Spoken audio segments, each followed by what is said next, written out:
Good morning, everyone. Again, thank you so much. Thank you so much for being a part of this leadership training.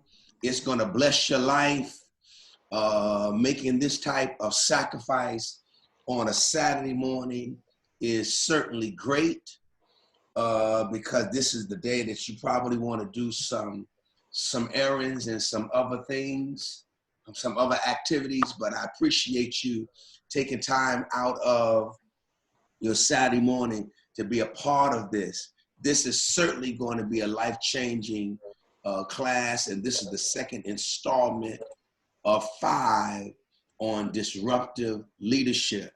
Let me again thank my very capable and informed and skilled co-host and professor and teacher, Dr. Doreen Escobar, for being with me on today. And she contributes so much to this presentation. Let me start by opening up with prayer as we do all of our sessions, and then we're going to get right into the material. Okay, Lord, we thank you again today for waking us up this morning. We thank you because this is certainly a day that you have made and another opportunity for us to be empowered and to be instructed and to receive divine, spiritual, and natural impartations. Continue to bless us, give us the hearts to receive, give us the pliability to adapt, and God, give our minds the creativity to go out and execute once we have received the information and the impartation.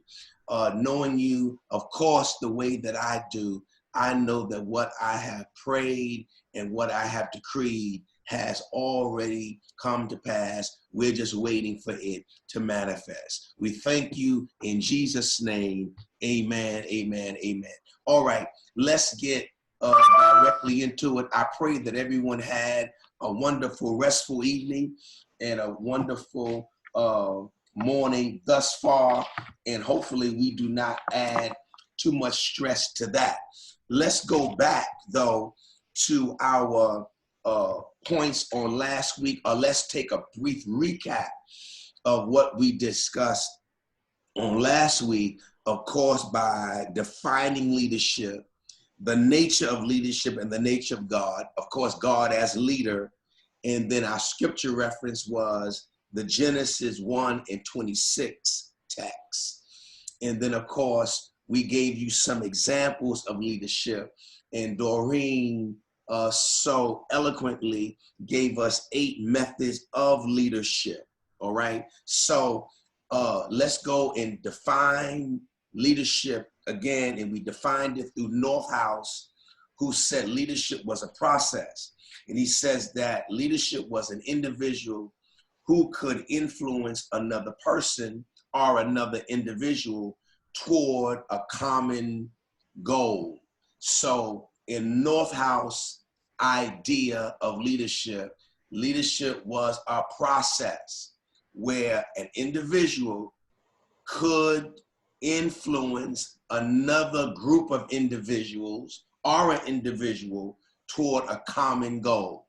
All right, so that was the working definition that we use to define leadership.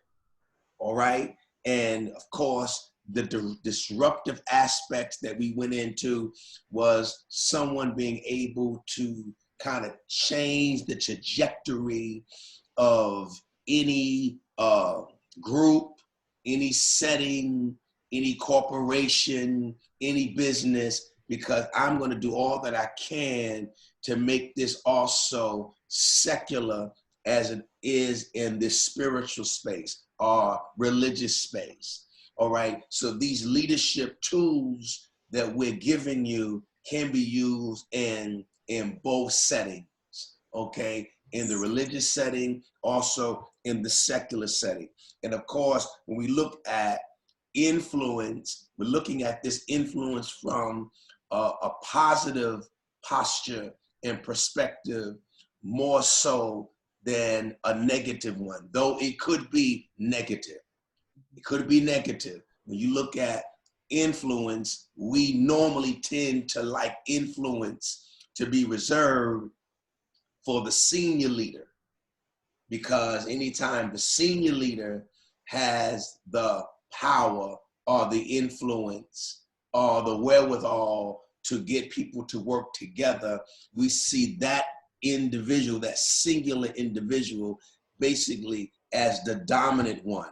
But when we start talking about other leaders or other individuals that have deflected authority in leadership being able to influence, I can always spin that negative and say that that leadership becomes perverted, and then they manipulate others to do their own agenda and not the agenda of the group or the whole or the benefit of the group. All right, but we're looking at North House position and definition from a positive perspective. All right, but always know that it could be perverted. But we won't talk about that level of perversion today.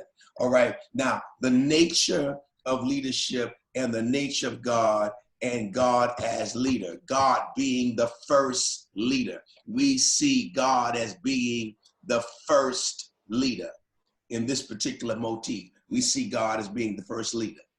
All right, now the scripture reference we use for that would be that Genesis 1:26. Let me add a Latin term, the Imago Dei, which talks about mankind being in the likeness of God. So if mankind is in the likeness of God, innate within the creative aspects of man, if I want to call it his DNA, his blueprint, is leadership.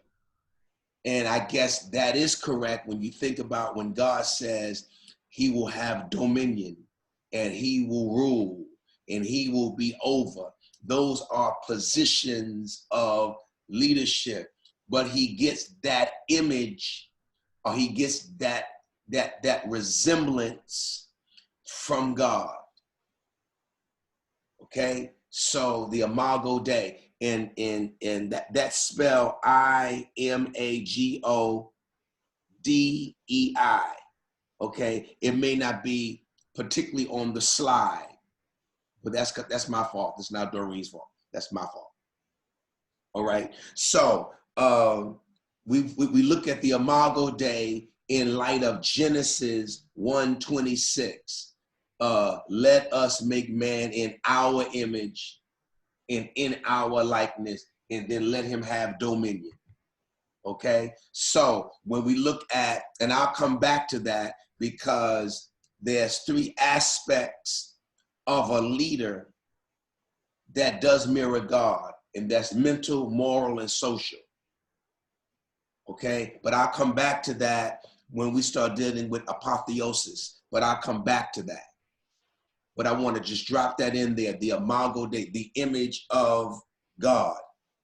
Okay, now we saw an example of leadership through Saul. We use Saul as that example of leadership. He's not the perfect example, but he's an example that we will use. Saul being the first king of Israel, who was head and shoulders above everyone else. We use him as a leader. Unfortunately, Saul disobeyed God and did not follow through on all of the directives that God had given him. So he kind of falls short of that image and that likeness of God, but he has dominion and he rules. All right. And then we went into the 8 methods of leadership. Now, Doreen is going to go into those 8 methods and recap that. Dr. Escobar. Thank you, Bishop. Good morning, everyone. So we talked about 8 different leadership methodologies and the roles. So I'm going to recap really quickly. We talked about adaptive leadership, which encourages an adaptive leader. The behavior or trait is about encouraging. Authentic leadership is about being trustworthy and being your true authentic self. Charisma is about influence. Servant leadership is servant first. Mindset and model. Situational is adaptive. Spiritual is that motivator. Transactional is self-serving, and transformation is inspiring. And we look at Saul.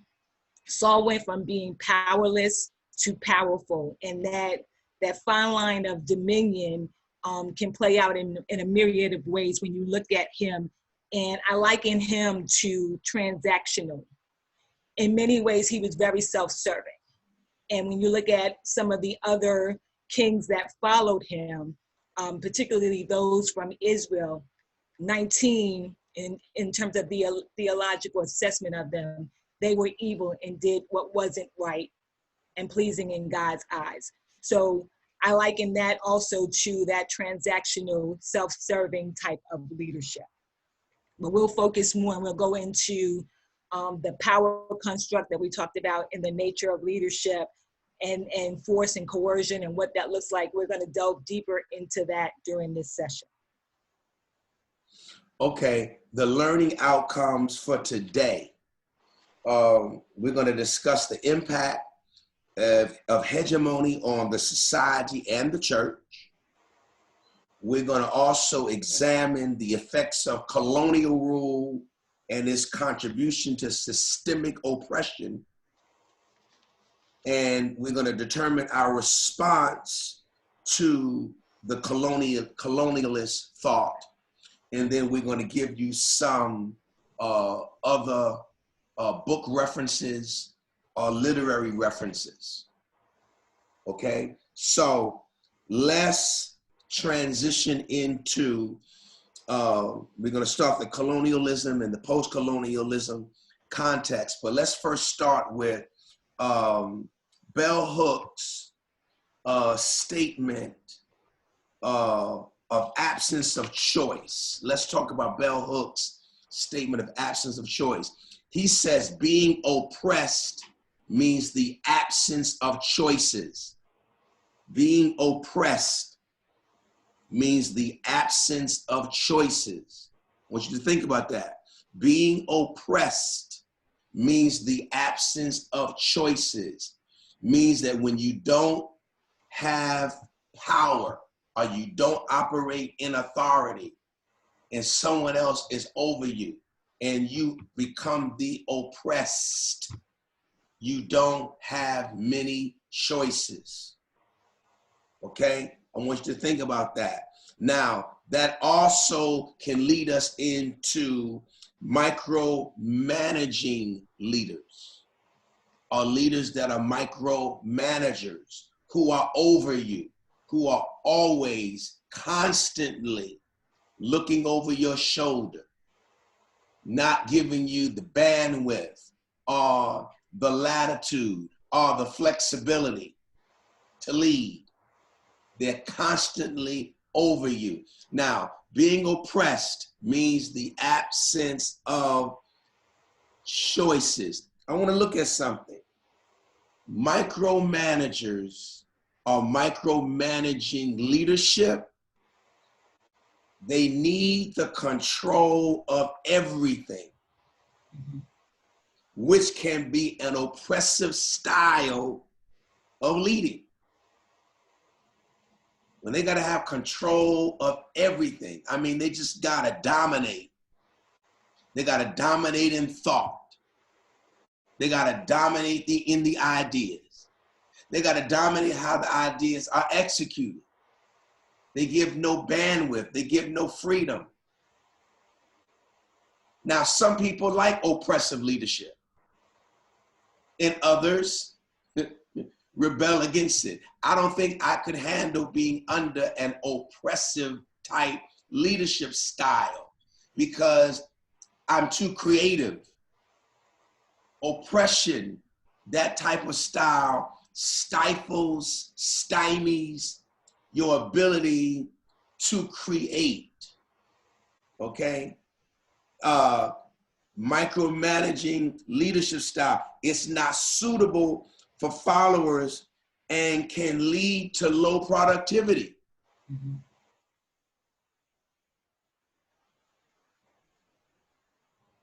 It also has the potential to have a ripple effect on society. A leader's choices and decisions made can mean the absence of the choice for others. When they just dominate making the choices. There's a statement, and I don't know who came up with it. Maybe Doreen could tell us who came up with it. But power corrupts, and absolute power corrupts absolutely. That's Lord Acton. He talks about it in the context of how morality can lessen as a person receives more power. And you have to be so mindful and aware of that and the role it plays on those who are under you, because that absence of choice, that oppressive nature, the micromanagement, there's a lack of trust there. That means that you don't trust sometimes your people to get the job done, to do what it is that you have asked them to do.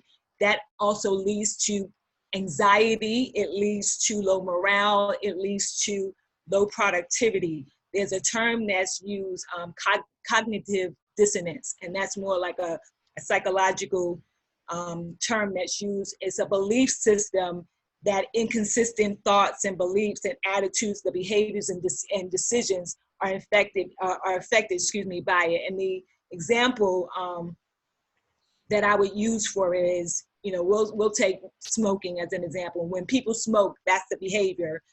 They know it causes cancer, right? So that's the cognitive. You know that it's going to affect you in some way or those around you, and yet you still do it.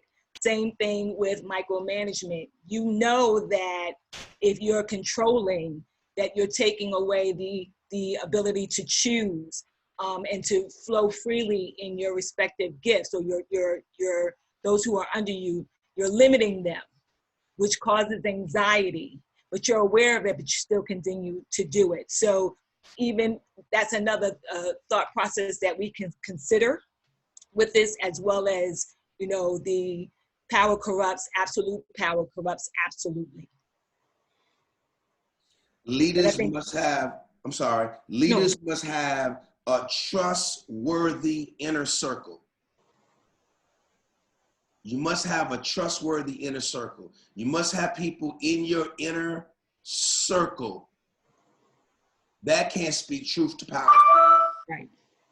And we talked about that last week, Bishop, right? When we gave them the challenge of going out and performing a 360 assessment and having people who know you well that can speak truth to you.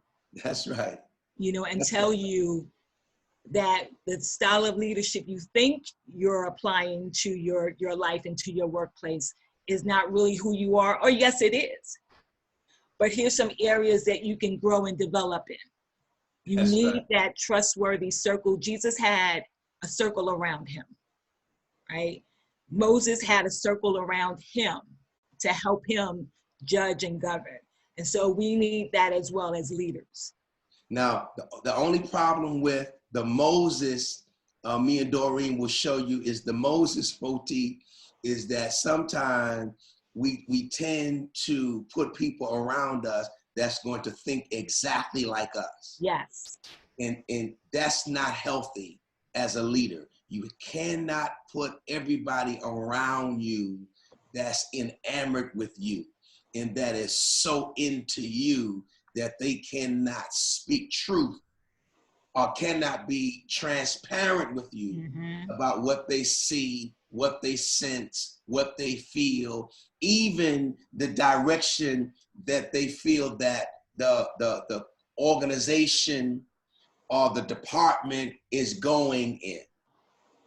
You got to be able to be free to receive that. And as a leader, you want to be a part of an organism. I use that term, an organism that gives you that latitude to speak truth to it without there being negative repercussions. Right. You know, or negative reciprocation. You want to be able to say it, speak it in truth. They receive it in truth, and they can handle that type of critique. I think I said something last week that I don't take critique from those I'm not in relationship with. Right. You did. I said that last week, right, Doreen? Yes. Yeah, and I meant it. I will not receive critique from those I don't have some relationship with, some level of connection. So as a leader, you have to develop relationships. That doesn't mean you got to go to dinner, you got to go to breakfast, you have to go to lunch. But again, now, that it's a thin line, because great leadership does know how to socially interact. You know, because the social aspect can be a positive phenomena and a positive reinforcement when you're trying to influence the whole towards a common goal. And even when you're building, as leaders, we're building our teams. We want to have those conversations with the individuals to understand their true north and what it is that drives them, why they want to be a part of your organization. You're building those relationships too, and you're trying to understand in your interviewing process the rhyme and reason, if you will, for what drives them and who they are. And it's good to ask those investigative questions, because that will enable you to know if you're just going to have, and we'll talk about this a little later, if you're just going to have somebody that's just a people pleaser, it's just going to say whatever you want them to say, whatever they think they need to say, either because of fear of retribution or fear that that you won't receive them, or they just want to please. So they're going to say whatever they think will make you happy. And that's exactly what you do not want in any setting whatsoever. You know, everything done in decency and order, yes. But you do want to have those very candid conversations that's going to make you better, make you reflective. Doreen, that's so critical. Doreen, can you talk about, maybe we can drill into this just a little bit about, you said something that's very interesting, and I want them to understand it. The interviewing process of a secular job is much different than the appointment of an office and position in church. So we talked about that last week, right, at one of the traits. And yes. One of them was emergent, where your followers will lift you into that role, right? And they'll support you. And there's a form of reverence there, right? Which is not always a good thing, right? They like you, they think you're a nice person, so they push you into a role perhaps that you don't have the expertise for and you're not ready for, right? And then there's the assigned, appointed, where your leader will put you in a role and is predicated upon something that they see in you, opportunity that's given to you, and it's really a stretch assignment. And with that, sometimes it's stretching you not just for the immediate, but for the future. And I think that's the key that we don't always consider when our leaders put us in a role. We think it's for the immediate, but it's a competency that we're developing for the future. And we don't know when it's going to materialize, but we do need to be open to it. And then, yes, in the secular, when we're interviewing, we're asking critical questions to understand the person. And sometimes we ask the same question 2 or 3 times in different ways to see how they'll respond to the question, to get to the true nature of who that person really is. Because you know, when you're going into an interviewing process, you're bringing your representative, you're bringing your best self. And that really isn't what we want. That's right. We want to see who you truly are. That's and right. whether or not you're the right fit for the job, right? Because the last thing you want is someone who is going to be miserable. You spent all this time, energy, and money into hiring this person, bringing them on board, developing them, and then you find out that it's not the right personality fit, it's not the right job fit. And we as an organization, Highway, a couple of months ago, went through that, the behavioral assessment, to understand the dynamics of our group. That's something that's also very important. And it's a lot of information that's online, is free. It's things that you can do just to see where your organization is. But in the church setting, I think there should be some form of vetting process, because you have to get to know those who are under you and understand, you know, the roles that and the skill sets that they have and where they want to go, but also, you know, where you see God taking them. And that's conversation. It's a different interviewing process, but I still think it should take place in some form or fashion so that, you know, they understand this is the reason why I'm in this role. This is why I've been assigned to it. And it could be at a very high level. I've been in situations, I'll say, where, you know, I didn't understand why my leader kept putting me in these roles, things that I was totally not interested in at all. And then later on, he said, because you're a planter, I can give you an assignment and you'll give me the structure that I need. And then I can bring someone else in and they'll take it to the next level. And giving me that understanding and empowered me even in the secular setting to understand that that's a gift and a talent that I have.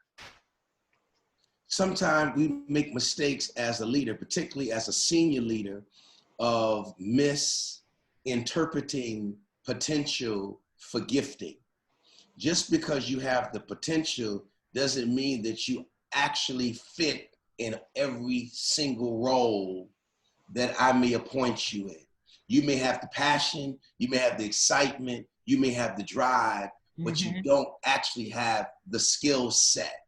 Right. And it takes a mature person to identify, you know what, that's not my strength, but I am being stretched. So I learned in the stretching, you know what, I'm not quite proficient in this area. I can get the job done, but there's someone else with a greater level of proficiency than me. And that's another mark of great leadership, is when you can push others into areas that you occupy, or space that you take up, but you're not maximizing the space because you don't have the capacity to fill it. But there's someone else that you know has the skill set to do that, and that you push them there, or you use your influence to help them get to the point where they can do something that they know they have the complete gifting, potential, skill set, and maybe even the passion to do it. Now, what I found as a senior leader, putting someone in a position because they have the potential but not the skill set can also damage them from being put into a position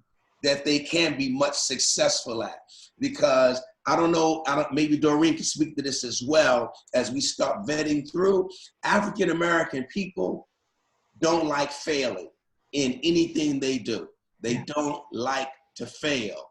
And there's a book called The Prince by Nicole Machiavelli. It's called Machiavellian Principles. If you want to get someone out of your organization, put them in a position that they have no skill set and they have no possibility of having any success and accomplishing anything, and they will cancel out themselves. Okay, so that's one of the rules of thumbs that they use in business. If you want to really get rid of somebody without going through all of the chains of protocol, just put them in an area where they just don't have the skill set, the comprehension, the cognitive ability, even the process through it. Put them there, and eventually, because African American people don't like to fail, they're going to either become reclusive, recalcitrant, resentful, disposition, change, and before you know it, they cancel themselves out. And that same disposition and process can be done in the church setting, because I've seen it. Instead of someone coming to me saying, Bishop, that's just not my love, it's just not my passion, they start backing up, becoming more and more reticent, more taciturn, more reclusive, and before you know it, they're gone. You don't even see them anymore. Their confidence is waned, and what they could be successful in, they never even fulfill that, because they canceled themselves out of the failings of an assignment that you gave them. Now, I don't necessarily give people assignments that they can't fulfill, but I gotta be honest with you. There have been some miscalculations on my part where I thought someone could do it, but I realized that they could not do it. But that also, Bishop, goes back to speaking truth. Right? Yes. Sometimes the onus is on us as followers to be able to say, that's not my strength. That's not my forte. And I really don't have a desire to do it, you know? So let's have a conversation about it. What is it that you see, or what is it that you need? You know, because sometimes we have those who are very goal driven that will figure out how to get it done. And sometimes our leaders need that. But ultimately, I think it's about the conversations that we have. And again, going back to developing those relationships where you can have that come, let us reason together. Help me to understand why you want me to work on that project. Because again, going back to me, I was being thrust into different assignments, not fully understanding why. And then when we had a subsequent conversation, it was just like an aha moment for me. And that probably would have helped me earlier on and helped me to understand the assignment that I had, that was, he just needed me to come in and lay the groundwork. And then someone else would transition in and could take it and go from there. Yeah, I call that a come to Jesus meeting. Yes, yes. I agree. Because you know, when you come to Jesus meeting, come, you broken masses, come, you trifling, come, that's not doing what I need done, come. But then it even goes to, because now I'm in this, and like you said, I don't want to fail. That's right. I don't want to fail him. I don't want to disappoint him. You know, I don't want to disappoint God. So it's like the anxiety, going back to the anxiety even of that, when we could just have that conversation. And I put the onus on me as well, because I asked the questions, but in retrospect, I didn't ask the right questions. I didn't ask the right questions, and I didn't have the conversation that I should have had up front. But that's a lesson learned, and it is okay to fail. That's how you learn. That's right. You learn from failure. That's right. You know, you assess, you go back, you think about, what is it that I could have done differently?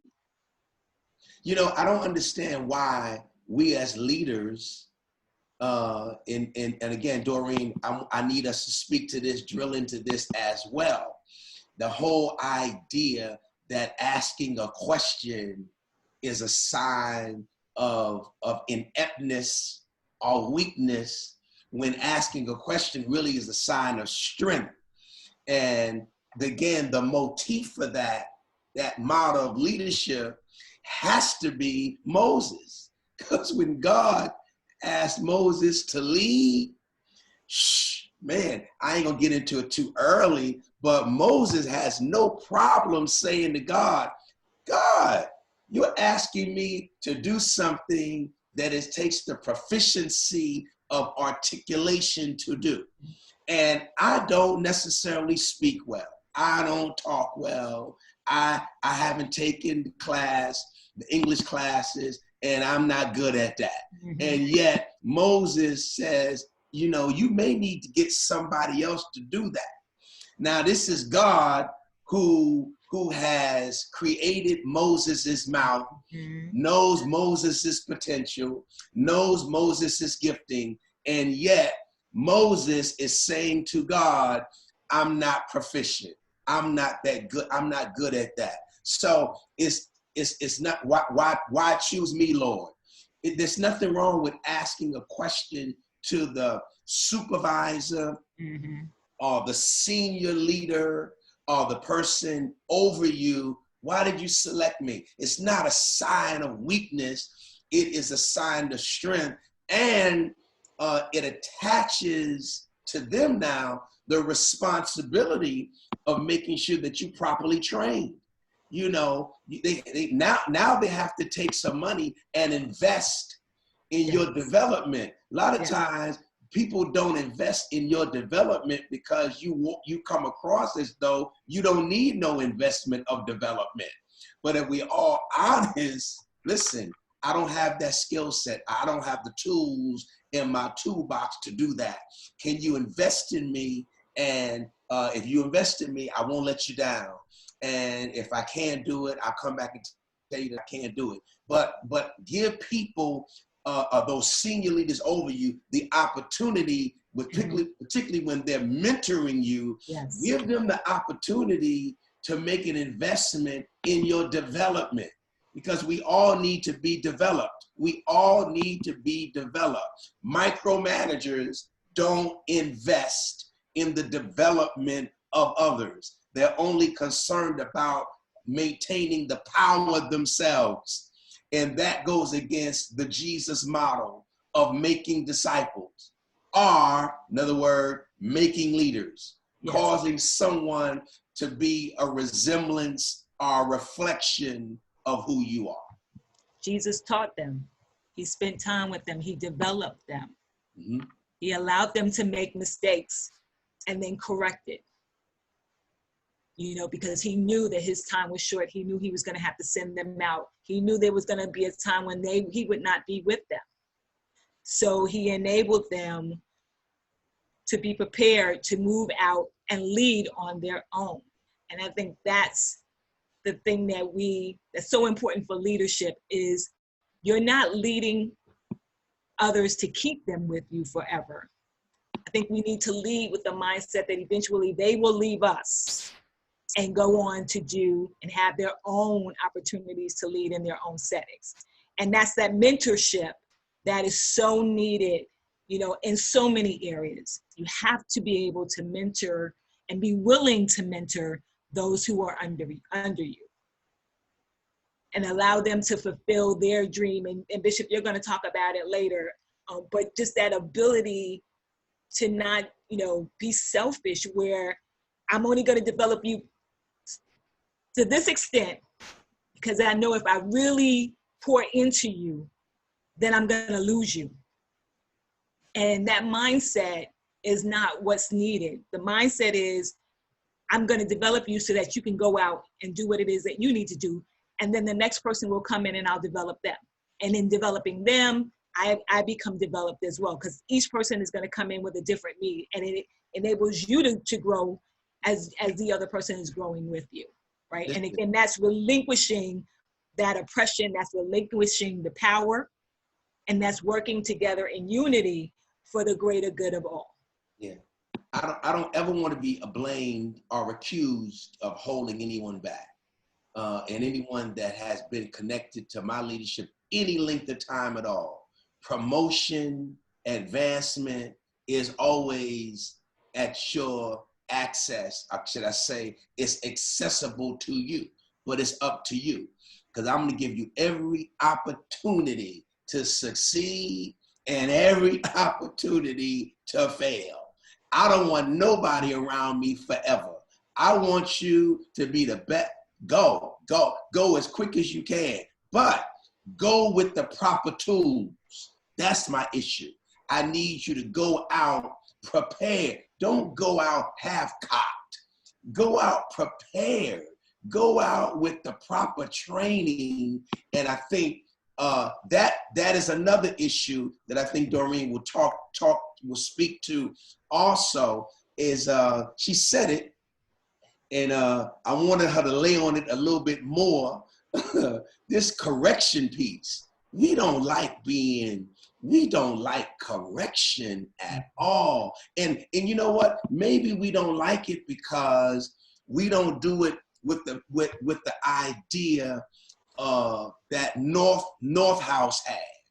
You know, sometimes we think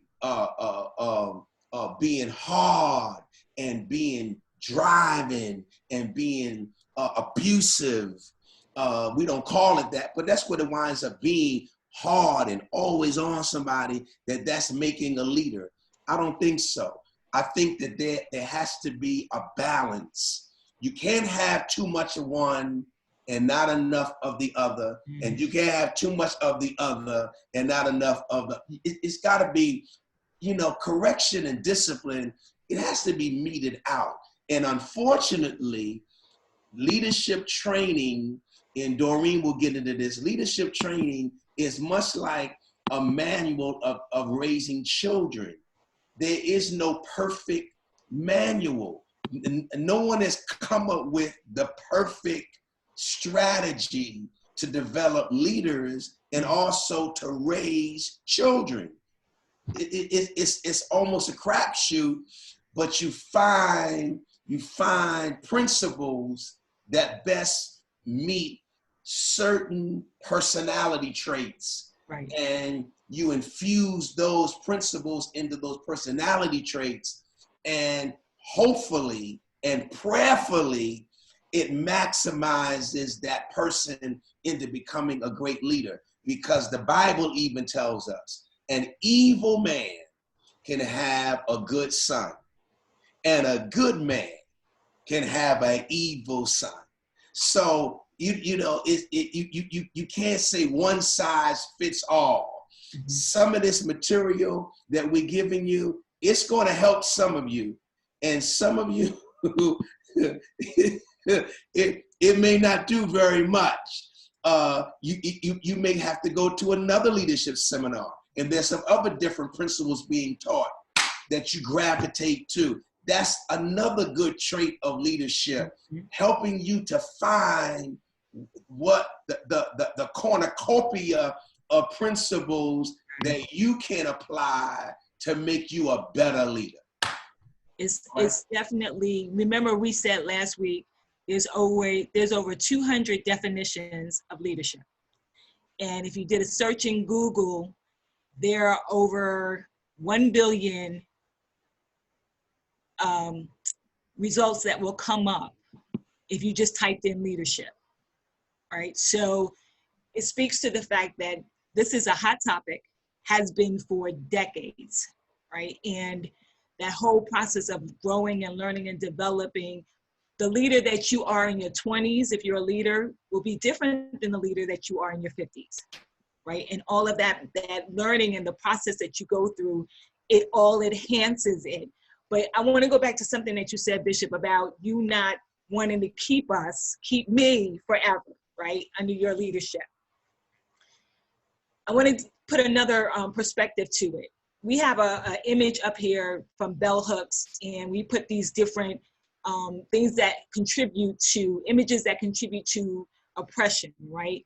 So when you look at that in terms of, you might be in the church setting and there's work to be done. It doesn't mean, when he says going out, it doesn't mean always going out to lead as a pastor. That's right. There's another perspective to that. There's work that needs to be done that you can do and then come back to the sanctuary to be refreshed, to learn, so that you can then go out. There are people who are hungry. You know, everything that's going on in the world, there's, like, even with this pandemic, there's so many needs, right, that the church can fulfill, that you have a passion and a desire for, right? So you can use those opportunities to hone your craft as a leader over a mission, and then come back in and work in conjunction with the pastor to, you know, at least let them know what's going on, what you're doing, and you come back in. It's not really just about, and I don't want anyone to walk away with that sense of this is about developing you to lead, to go on and start your own church. If that's your calling, then that's wonderful. But I do want you to know, those who don't get that sense in calling like myself, that there's still work that can be done, that you can serve, that you can lead in other ways. You just, in this reflection time, ask God to show you what it is, where the work is. Doreen, I wish to God you wouldn't have said that. I really wish that you would have left that alone today. I couldn't, because I'm on the other side of that, right? So, and I know that there are people on this session with us that are probably thinking that. So what do I do if I'm not in this category and I'm not in that category? And I'm saying there's still so much work to do. There are entrepreneurs on this Zoom session that can use, and I know are using their skill sets, their talents, and their businesses to as ministry as well. It serves a dual purpose. So, you know, just think out the box. What does that look like for me in this context and in this time? And I'm glad, I appreciate Doreen for making that statement. I didn't want her to make that statement. I thought it was too early in our 5-session set for her to make that statement. But that's Dr. Escobar. So, but she's completely right. And I think when we think about, when we embrace these type of teachings and classes, for whatever reason, normally, not the 27 of you all, but normally people come to these sessions with this concept that we're going to give you a magic formula to be the next TD Jakes or the next Liston Page or the next great leader. No, this is to develop your leadership style, for you to identify if you are a leader. Because see, I'm telling you something else that she said. This will show you how to go out, lead, but come back to the house and be refreshed. You cannot be a great leader if you are a marginal to average follower. Okay, now I ain't gonna get no hey mans on that, but I'm gonna say that one more time. You cannot be a great leader if you're marginal to, at best, slowful follower. Great leaders had to have been great followers, yes, in order to mirror leadership. You just don't pop up and be a great leader. Even when you're born to be a leader, if you expect people to submit to you when you can influence them to benefit the group, you still have to find yourself at some time in your life following. And following does not always mean agreeing. Yes. I'm gonna give you all a transparent moment. I don't always agree with my father and mother's leadership style. I don't always agree with it. Like some of you that are members of my church don't always agree with my leadership style. I know it. I ain't crazy. I know it. But the power of submission is, even if I don't agree, I will submit and I will give 1,000% towards the vision, the assignment, and the directives that were given unto me. This whole disruptive leadership class, I wanted Doreen to do this. I push Doreen to do, because I know she can do this. She's a leader. She can do this. But it takes someone to push you. You're going to do it. You're going to do it. I'm going to make sure you do it. You've got to do it. They push you towards doing it. And sometimes you submit to it. You submit. You say, you know what, I don't want to do it, but because you're my leader, I'm going to do it. That's what makes great leadership. When you make the sacrifices as a follower, then you can passionately influence others because you've been there. You can't passionately influence other people to do things that they may not necessarily see themselves doing if you haven't sat in that seat. You got to know what it is to suck it up and do some things that go against your fleshly constitutions. You know what? I don't want to get up on no Saturday morning and listen to Bishop and Doreen talk about no leadership. Well, one day you're going to ask people to get up on Saturday morning and come listen to you talk about leadership. So what you do is you have to submit. And I didn't want her to get all into that because I don't believe everybody wants to be a pastor, but I do believe that we're living in a day now where there's a lot of people that think pastoral leadership, this level of senior leadership is easy because we make it appear to look easy, but this is hard. This level of leadership is hard. And as Jeremiah said, if you cannot run with the footmen, what you gonna do when the horsemen come? This is horseman type leadership. Jesus. You have, as a leader, you have to be out front. As a leader, you have to exemplify traits before you get in the job of being self-serving and self-sacrificing in order to be a leader. Everybody else gets paid before you get paid. If you're running a successful business, everybody gets the check before the CEO gets the check. The CEO has to make sure everybody else gets the bonuses before they get the bonuses. Yes. That's leadership. Yeah, Doreen.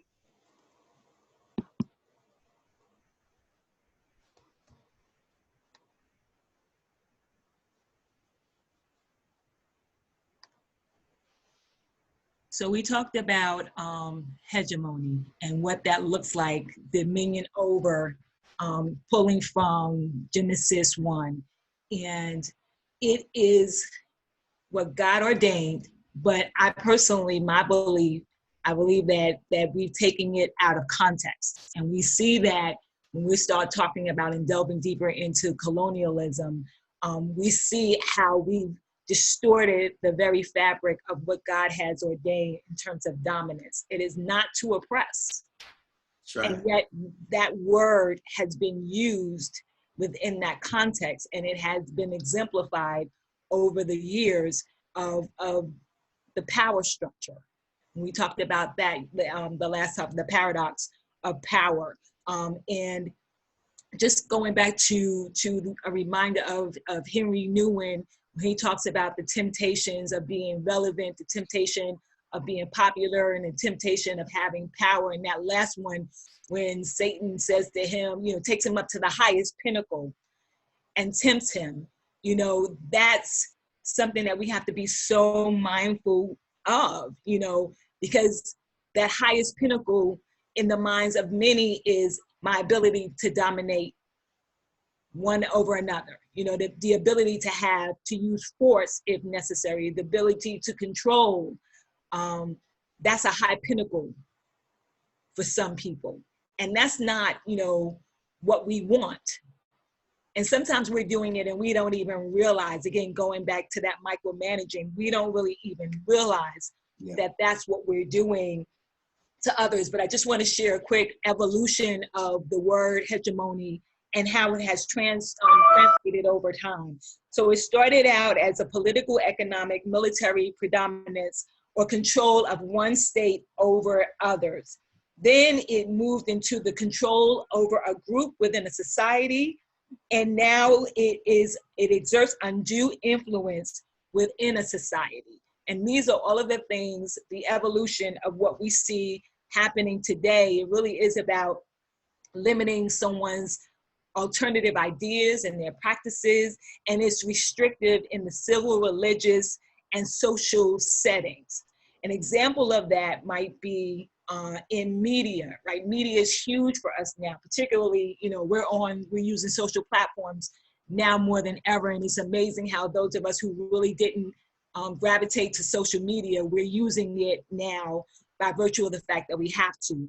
But you take someone like Roger Ailes, who was over Fox News, and he created a media hegemony that served to sharpen the learning, the values, and the ideologies of a society, but it was a distinct society that wanted to hear, right or wrong, what he had to say. It was one-sided, it was biased, and that was a form of control because you're controlling the narrative. Another one is shame culture, where someone conforms their behavior and they maintain it based on a fear of being shamed, right? That shame culture is new language. It's been in existence since biblical times. We look at, and there's also a level of control and power too. We look at the narrative of Sarah with Hagar, right? Hagar was a slave girl, and Sarah took and gave her to her husband. She had no say in the matter. So that's a dominating factor, right? But then when Hagar was able to get pregnant and conceive, she shamed Sarah.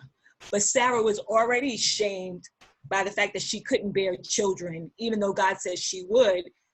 That culture in that environment at that time and tradition was when women couldn't have children, they were shamed.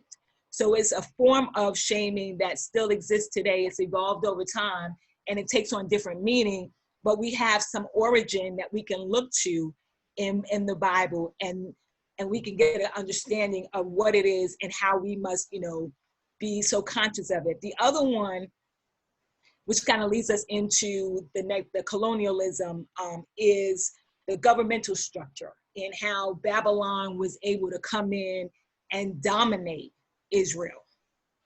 That is a huge, and then as a result of it, there were deportations, they were exiled, had to be brought, some of them were taken out of their land. And then those who remained had to deal with the devastation that occurred through war in their land. So that's another example of it. And in the midst of that, part of it is taking away your language, taking away your ability to your history, your traditions, your values, the things that matter to you. We look at Daniel and how they changed their names, right? And they forced them to learn the Chaldean language, to study their literature, right? And that was all a part of, again, that oppressive nature of taking their attachment away from their nation, from their religion. So these are just some of the nuances of dominance and what it can do and how it has created a system that we're now living in today, and how as leaders we can really start to reflect on, and I love that word because I am very reflective, but look at how we can change the paradigm for those who are coming after us. Bishop, you want to add to that? Yes, hegemonic leadership is always laced with a high level of narcissism. Yeah. Anytime you see that level of control and that level of dominance, you see a person that is overly narcissistic, self-absorbed with themselves to the point where they want to infuse in the group their culture, their idea, their way of doing things. Going back to Doreen's model and narrative and motif that she used about empires, that she said we get into when we start vetting through the 5 watersheds, that Babylonian model, a motif that she started with Nebuchadnezzar, a great example, biblical example of hegemonic behavior, hegemony in terms of an empire, a governmental structure, would be the book of Daniel, and how they take Shadrach, Meshach, and Abednego. First of all, those were not their Jewish names. Yes. They take them and they change their names. They try to attempt to change their language, and they change their culture. It's dangerous to be under hegemonic leadership. It's very dangerous because they want you to be like them, many me's. And the purpose of great leadership is not for them to cause you to look per se like them or to act like them, but it is to bring out of you your personality, your dominant traits, as you are able to submit to that leadership structure or that construct. I think when me and Alan was in, and I'm glad I went through that whole seminary experience with my brother Alan, I think me and Alan saw, I don't know if Alan is on or not. I thought I saw him, but I think Alan will agree. And this is not a negative statement. This is just for my own paradigm. I saw hegemony in an HBCU, a historical Black college. That's personally. I think that we tend to make everything Afrocentric. That which we say we don't like is what we basically become.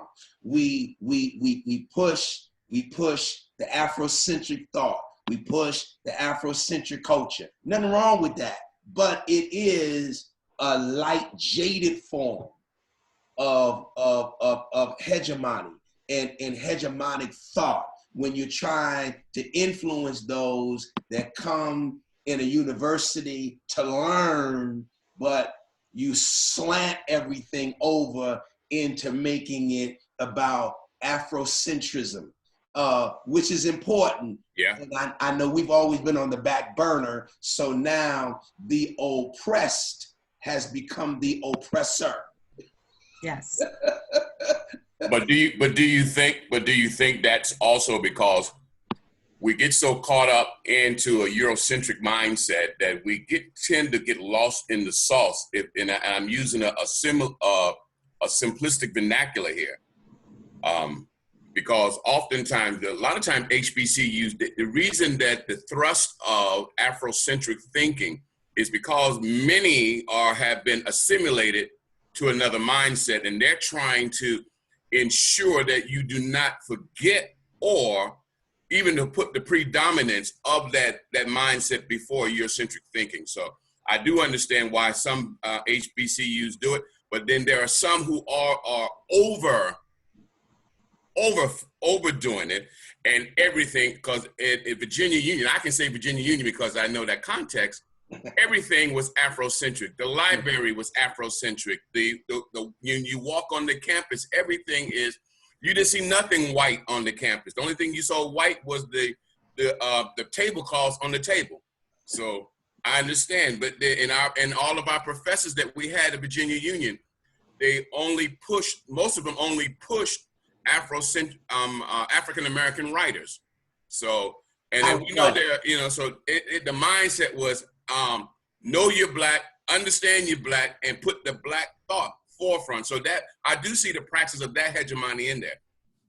Yeah. Can Doreen. So coming from a different lens, I would have longed for maybe not all of it, but more of it. Of even just in coming from the school that I came from, wanting to at least get one book that was written by a Black author, hearing the voices of Black authors in those respective scholarly areas. I appreciate what you got at Virginia Union, because, you know, you can't miss what you've never had. And well, you can, but knowing that you had something, an experience that I went out on my own and got, you know, I tried to find the voices, but it was so readily available to you that you can draw insights from them and find balance, right? Because, you know, this is not about just one or the other. It's all, everybody is learning and growing, right? So we can learn from every area, you know, from many voices, right? But I think also it's just nice being an African-American woman to hear an African-American's voice regarding an area, say like womenist theology, something that matters, you know, to me. So I think it's that it could be that balance, and it's just a different perspective.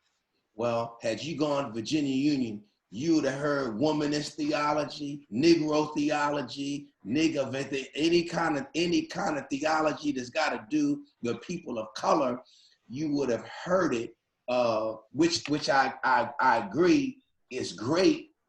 But I'm talking about it from the terms of the lens of hegemony, right, and being hegemonic. Now, of course, I got three different perspectives. I went to Fairleigh Dickinson University, I went to Virginia Union, and I went to Drew.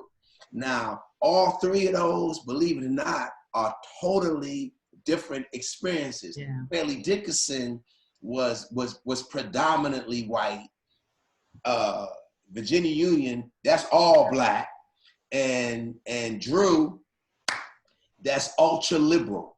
So you have different types of thoughts there that you learn how to appreciate, but from that hegemonic posture of dominance, it's unfortunate. All of those settings have elements of hegemony in them. Yes.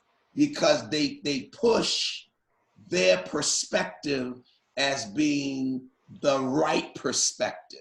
Right. And that's what hegemony is all about. Right. It is taking the control and being in the dominant position. And how do you control people? By taking away their language, yes, their colloquial understanding of language. How do you control people? By dismissing their culture as being the lesser culture. Mm-hmm. How do you control people? By causing them to be reprogrammed in their thought about themselves. Now I'm going ahead of myself, because that takes us almost into the 5 watersheds. And we can move right into that now if you'd like. Okay, sure. We can go into the watersheds. But Bishop, before you move in there, one quick thing. I bring something to your remembrance. We were in Alabama. You were preaching at a church in Alabama on a Friday night. I think we were outside of Birmingham. I know what you're gonna say. I know what you're gonna say. I know it. Say it. You and I, we met a young fella. We met a young fella that went to he went to Candler. He went to Emory University. And you were telling him about your experience at Virginia Union, because at that time we were in Virginia Union, and this brother had received his Master of Divinity from Emory. Emory is known as the Harvard of the South, you know.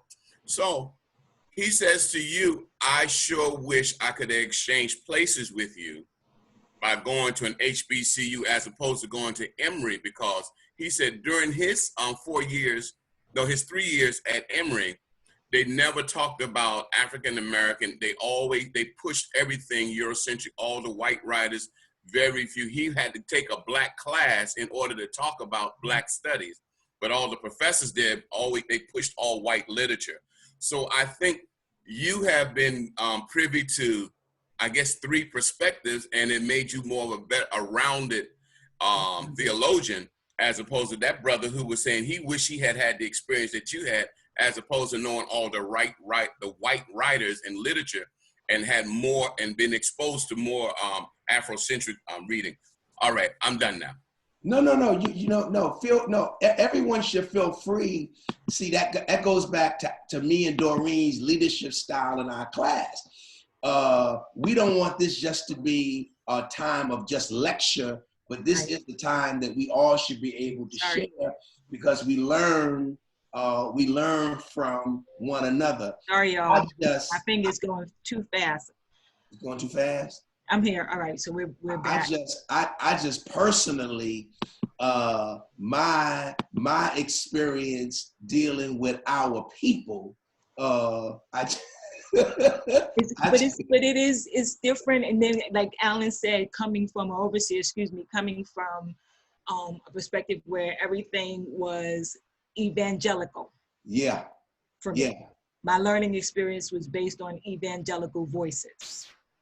Well, and see, now that paradigm is even changing based on what's going on down there in the evangelical community with Jerry Falwell.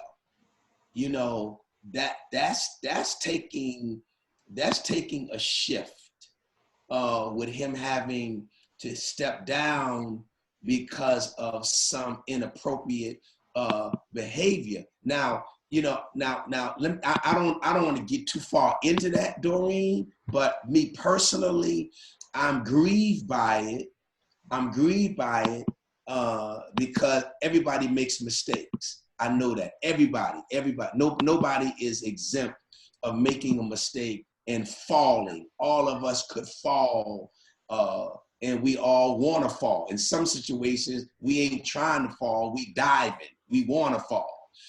But I think in his particular position, I think it's political. I think a lot of it has to do with politicizing the moment, because of him being a Trump supporter. Here again, hegemony, hegemonic thought, control, dominance. Me personally, I hate to say it this way, so I won't say it, but I'm not for the advancement of color people personally. I'm not a part of it. I'm just not, because a white person, in my humble opinion, has never hurt me. They've never done me wrong. They never put my name on the internet. White person, they never did that. Negroes did that to me. So I'm of a whole different mindset when I get around them, because I know our people. White people ain't try to hurt me. They hurt my forefathers. I got it. But they've always attempted to further what I was trying to do. So maybe that's a personal testimony, Doreen. But your brother right under you, Dr. Walker, your brother right under you, we took a class. I think we told you this, Doreen. We was at Drew taking intensive classes, and I took an Old Testament class from a professor named Dr. Dana Fuel, Old Testament scholar of Hebrew, and also spoke Greek. And I told Alan when we was in school, I said, man, we need to take this class. We need to take this class together. Let's take this class. Well, of course, Alan wanted being Afrocentric and want Afrocentric leadership and want to sit under Afrocentric professor. I thought he had enough of that mess at Virginia Union. He picks to go take an Afrocentric class at Drew University. Okay, well, from a Black professor. Well, guess what happened? That Black professor almost messed him up from getting his STM degree, because, and this is me, and I think this is crazy.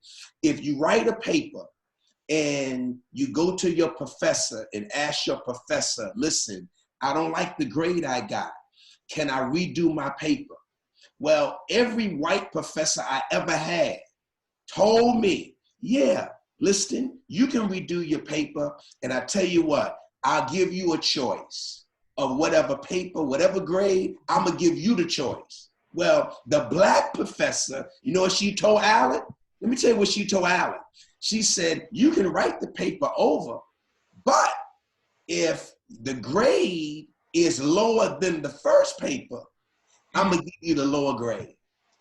Now, to me, that wasn't her try. I should have said her. Shouldn't tell you who it was. That was not the professor, in my estimation, trying to help him. He is another form, in my opinion, of Afrocentric hegemony, dominance, control, wielding that level of power. And that's not good leadership at all. That's narcissistic, hegemonic leadership. Go ahead, Doreen. I know you want to say something. Go ahead. Because we all have a different lens, right? So from my advancements from a corporate perspective have been based on Black people who saw something in me and mentored me and developed me and advocated for me. So I come from a different lens of having that support that I needed to grow, to develop, and to grow, right? And so I think, like you said, it is very situational, right? But there's so many lessons that we can learn in that, in terms of going back to my favorite word of reflection. As a leader, am I hindering or enhancing someone's ability to grow, to develop? You know, am I strict in the guidelines just because I can? And am I doing it, in the case of overseer, am I doing it because he's a Black man or a Black woman and I expect more from them than, you know, maybe another culture, so I'm going to be harder on them? Or is there some type of equality where I'm grading everyone on the same metric system, right? And those are all the things, because they're subtle, right? These are the things that we don't even realize sometimes as leaders that we're doing, that we can be harder on, and it's generational, because our parents and grandparents were harder on us because they had to be, right, to keep us alive. As we talk about colonialism and slavery and post segregation and Reconstruction, all of that was to keep us alive, right? But at some point we have to level set. And sometimes we got to understand that cognitive dissonance and the baggage that we carry. And we carry that baggage into how we lead, right? You hear things like, you know, my parents taught me X, Y, and Z. But that's one way that they taught you, you know, lessons that you now incorporate if you see them as leadership models. But that's not the only way, right? I come from a different, we're both Black. I come from a different environment in terms of how I was raised, right? So, and that's how my parents raised me is not necessarily wrong, but it's not right either. You know, it's just how they raised me, right? So it's like all of those different things that we really have to really delve deep and understand our own biases, our confirmation biases that we bring to the table, and that hegemony, that the end result of it is hegemony, that we're controlling based on, we are just so bent on this is how it's supposed to be. And there's no room, there's no flexibility. And that really is a great segue into where we are right now with the watershed events, because in every watershed event, it was, this is how we want it to be based on what we're accustomed to. We don't care that we're causing people to change their names, causing people to change their language and their behaviors. This is what we want. So Bishop, I am gonna, you know, open it up for you to really just delve deeper into this, because this is your forte, and I want them all to hear, you know, what you have to say about. Well, let me say this. Let me say this before we get started, because it's 11:30. Ooh. Here's the problem. Here's the problem. We went too far. We've run out of time. But here's the other problem, and it's a good problem. And it's and all these 27 people that's on here. This is a great problem, and I think that those of us that have been in school can appreciate this. every great class we ever was a part of was a class that we didn't finish all of the material because we were so engaged in certain aspects that really caught our attention. So the last couple of slides, the hegemony, bell hooks, all of those things, micromanaging leadership styles, all of those things, I think though we took a lot of time on them, were things we really need to discuss. And we really needed to park there. So I don't think that anyone feels like we did not get through everything we needed to get through. So what I would like to do is, Doreen, we're gonna probably have to add another Saturday to this, because we need to vet through the 5 watersheds. We need to take our time with it, but we need to bridge the hegemony with the 5 watersheds, because the watershed is an event that marks a change in the trajectory of where something is going. And we need to talk about different trajectories. And though you got Romanization, Europeanization, colonization, Westernization, and Americanization, the watershed really begins with the Grecian Empire, Alexander the Great, who really is the prime example of a hegemonic posture or thought process, because he's the reason why all of our stuff, Christianity, language of the Bible from Hebrew to Greek, was Grecianized because of his hegemonic mindset, his dominance, his control. He was really Adolf Hitler before Hitler was born. You know, superior race concept. So I want to get into that, but I want to take our time with it. I don't want to rush through it. So we can pick it up. We can next week, because this is good stuff. Next week, we can go back and recap what we discussed today, and then this can be our point of departure for next week. But why don't you give them an exercise for this week, Doreen? Why don't you give them an exercise for this week, and then that exercise will kind of help them stay connected and engaged in what we're doing.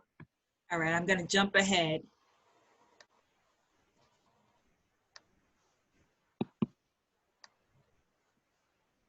Really quickly.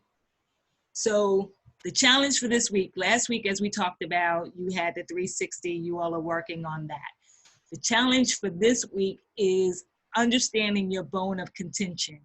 So you're going to describe in detail your frustration with a system. It can be anything, you know, it could be mass transit, it could be, you know, religion, whatever. It's yours to choose. Explain the outcome that caused you to feel that contention with it, discontentment. Did it involve others? And if given an opportunity to change it, what would you do? Again, this is designed to reflect on the systems that diminish the ability to flourish, that oppression, and the role that we as Christian leaders can play in improving it. And then the second one Bishop alluded to earlier is name something that you despise about leadership and why it is a bone of contention for you. And then identify some of the glaring patterns of behaviors that stand out to you. And again, this one is, he said it, sometimes the very thing that you despise, you become. So you're going to look at that. And then the last thing that we promised you always, we would have some book recommendations. So lastly, we want you to add, if you're interested, Mindset, Post-Colonializing God, and The Eighth Mountain. You can add those books to your library. And when we come back, we'll, you know, focus on the areas of the watershed events, and we'll go even deeper into colonialism and post-colonialism. And then we have a special treat. Bishop is going to share some information with us about apotheosis. So we'll get to hear him speak on that. Now this has been rich. I'm telling you, this has been outstanding. This has been rich. Wow. I stand in complete awe at how God continues to bless us and how he continues to raise up people in our ministry that can help equip us to do ministry at a high level.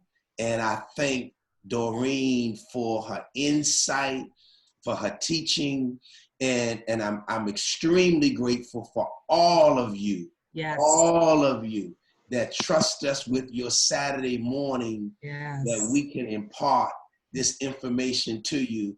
And I want to thank Dr. Walker for being with us on today, making his contribution. And I think all of you all should follow his lead. And if you have statements and comments and questions, put them in the chat, because this is just not lecturing. We want it to be interactive. And I'm glad to see some business owners on here today, my daughter on here today, another educator, Twan, on here today. I'm glad to see that because that encourages me that we all want to be better. And Doreen, again, just to go back to what she said,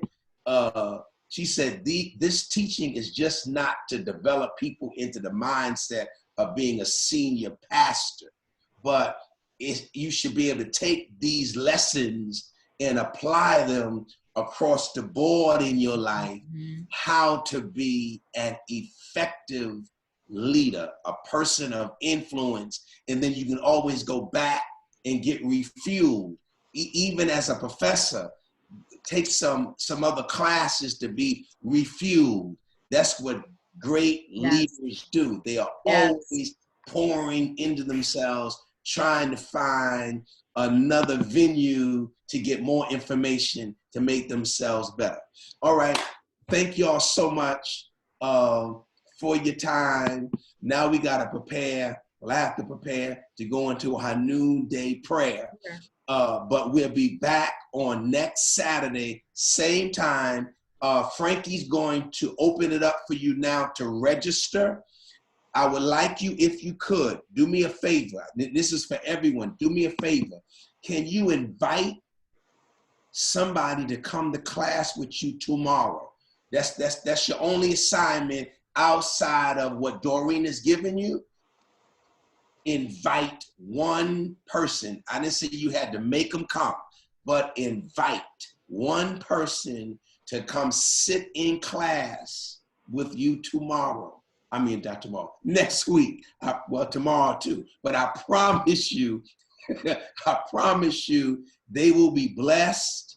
If they come, be a part of this, they will walk away with something. They will truly be blessed. So that's the assignment, everything that Doreen gave you today, and plus invite one person with you to class on next week. Now you can invite more than that, but one is the minimum. Please invite one person to come join you in class next week, and we'll pick it up from where we left off, talking about hegemony, and then going into the 5 watersheds. All right. Any final statements, Doreen, before we leave? Frankie, you have something to say? Yes, sir. Everyone, if you pay attention to the chat, I have created the meeting for next week, so you can go ahead and pre-register so you can make sure you get your spot on the show. I have labeled it 2.1 since it's a continuation from today's lesson, so we'll keep that. So I want to make sure we keep all the series intact, all right? That's all for me, Bishop. Thank you. Sounds good. Doreen, any final words of reflection? Thank you all. I'm just looking forward to our time together next week. All right. Thank you for joining. The Lord bless you. Heaven smile upon you. I will see you all in about, I guess, 20 minutes. Yes. And then we'll be back in fellowship tomorrow for our 10 a.m. and 7 p.m. our power service. All right. I love you all. Talk to you soon. Love you. Bye. Bye. Me too. Bye. Good night, everyone. I mean, good night. See you later, everyone.